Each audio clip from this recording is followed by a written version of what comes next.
How you doing, folks? This is Sean McVeigh, Sean's Outdoor Adventures. I am holding an APA Mamba. This is the 34, and every year I give away a bow. This year I'm giving away the Mamba 34 TF. I actually got this bow last year. I was going to shoot it, but I ended up not really having a chance. I moved from Pennsylvania to Iowa, and just in the whole process of the move, I never really ended up shooting this bow. My friend Andrew Penzie somewhat ran over his bow with his car, and ever since then I'm thinking, dude, you just need a new bow. So he was having some issues this year, had some trouble at some shots at deer, so I was like, I'm giving this to Andrew. So congratulations, Andrew, you are the recipient of the bow from Sean's Outdoor Adventures this year, and it's going to be the Mamba, and this is pretty much a new bow. You can hang the APA bows that have, they have this little fang on there. You can hang it on a branch, things like that. This one has a little GoPro adapter there that you can put a GoPro right on here. This video, though, is going to talk about tuning. I want to talk about tuning an APA bow. So one thing that's nice about this APA bow, or any of them, is that you can press the bow with, there's a little metal rod that comes with it. And you can do all the work. Like, you don't need to go out and buy a separate bow press. You can just do it right with the bow. So actually what you do, now I don't have a D-loop on here. I was actually playing around and shooting this with fingers. Let me get a tab and an arrow. So I just got 28-inch draw mods so that I could give this bow to Andrew. But I am a 31-inch draw. I'm putting an arrow because you never want to draw a bow without an arrow on there pointed at a target. But when it comes to setting the draw stop timing on one of these bows, it's going to be a little different once a D-loop is put on here and you do it with a release. However, this is going to get me kind of in the ballpark, so Andrew will be close. Now, right now, the top one of these limbs, let's see. The bottom limb is hitting much earlier than the top, or excuse me, the bottom cam. So yeah, so if you can see that, I'm not sure how much. So what I need to do, what happens when one is hitting before the other, is you need to add twist to the cable. So the one that's hitting sooner, I usually actually add twist to the cable that goes to that cam. So that's what I'm going to do right now, and I'm going to press the bow to do that. What I want to say, though, is if you're in a situation where you do that and like a half a twist to that cable is too much, then what you actually do is you do a half a twist to the yokes, and that moves the cable, it moves the whole adjustment less than if you did it just to the cable. So you would just follow that one through to the yokes up here, and you'd put those half twists in the yoke. But so I'm going to start off by putting a twist into the cable, and to do that I'm going to need my little pin here.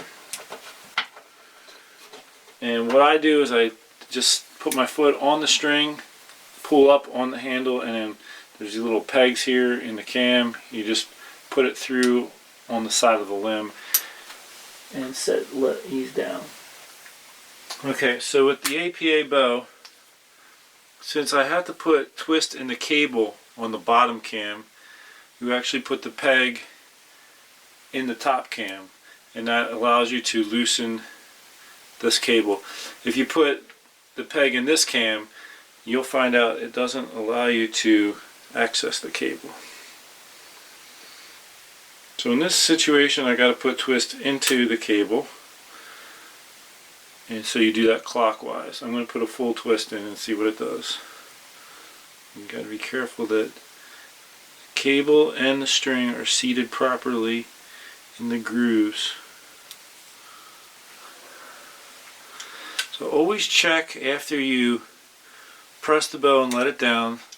Check the cables and string on both ends to make sure they're all still properly in the grooves. Okay, now the last time I pulled back, the top cam was hitting late. So I added twist to the bottom cam. Let's see what we got here. That's like dead on. I did one full twist and the timing is on. So now this particular bow has the optional draw stop timing for the on the limb stop, and I intentionally didn't tighten them because I wanted to set the other draw stop first. Typically what I do with these to get them close is I will tighten up a little bit on them right now so they can just slide a little bit, and then I'll come to full draw and it's going to slide them, but it'll hold it tight enough that when I ease down it's going to keep it there, and then I can tighten it the rest of the way. Alright, so I got them close. And what I mean is, so I got them so where it's loosened up enough to let them slide, but tight enough to hold them in place in that position. So now I'll tighten it all the way up. Alright, so now for Andrew, once he gets this, he will just need to put the D-loop so there it's rock solid with the limb stops. Feels good.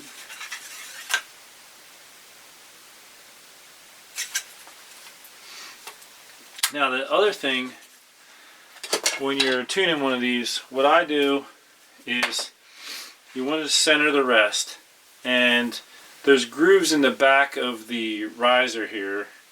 I line up the string with that, and I just sort of eyeball it to get me close. Also, you can if you have a stabilizer, you can screw into the front like here, and you just kind of look from one limb bolt down to the next with the stabilizer there, and you can line up your arrow with it. Let me just do that real quick.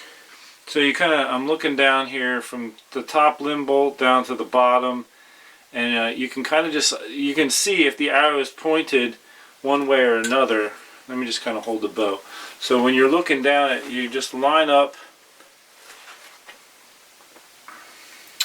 You look at the top limb bolt, you look straight down to the bottom limb bolt, right down the middle, and you can kind of see if your arrow is pointed like, let me just drop this rest. So if you're looking from the top limb bolt down to the bottom, you can see if your arrow is lined up between the two or not, and you can move your rest in and out. Another thing people do is you measure off of the shelf at the back of the arrow, like here, and then you slide up to the front of the arrow and measure off the shelf and see if it's the same distance. That's another thing people do. Now the APA bow has markings right over the burger hole here that you can line your arrow up with to make sure that it's square for the knock in the back, for placing the knock. So that's something you can do. This particular arrow has the fletching is too long, so it's actually on the rest. That would throw off your reading. Another thing you'd want to do if you have a drop away rest is make sure it's in the upright position and then line it up with the slots on here. That's how you'd set your D-loop height with your arrow rest. Now the last thing that I would say that I do is I check for cam lean. And the nice thing about the APA bow is that you can just pop these off. Because of how narrow the limb is, you can just pop these off. So I need to put a half a twist in this side. So in order to do that, you actually push this one over on the opposite one, and it enables you to pop this off. And I need to put a half a twist in to adjust for cam lean. It's that easy. And I can just look down there. I actually want to put another half a twist in the. So I'm taking the cam lean out.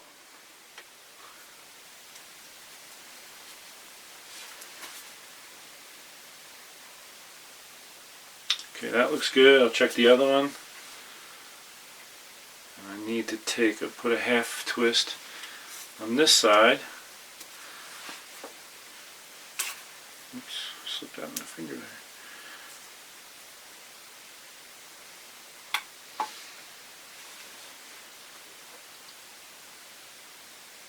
That's really close now. Just need a little bit more. So one more half twist in.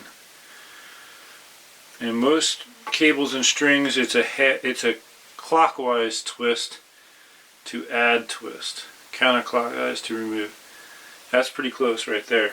So that's how you'd remove camlene. And then what you would do with your arrow rest squared and everything, take out the camlene, then you shoot through paper, and if you're getting any left to right tear, let's say your knock is hitting to the left, then I would put a half a twist in each side on the left for the camlene and adjust for paper tuning that way. So that's how I would tune an APA. I'm going to ship this off to Andrew now. I know he's chomping at the bit waiting to get it to shoot it. And good luck to you, Andrew, this upcoming year. Good luck to all of you out there who are watching. And if you ever want to try an APA bow, it is really nice that you can do all that work on them without needing a bow press. So thanks for tuning in. Until next time, take care and God bless.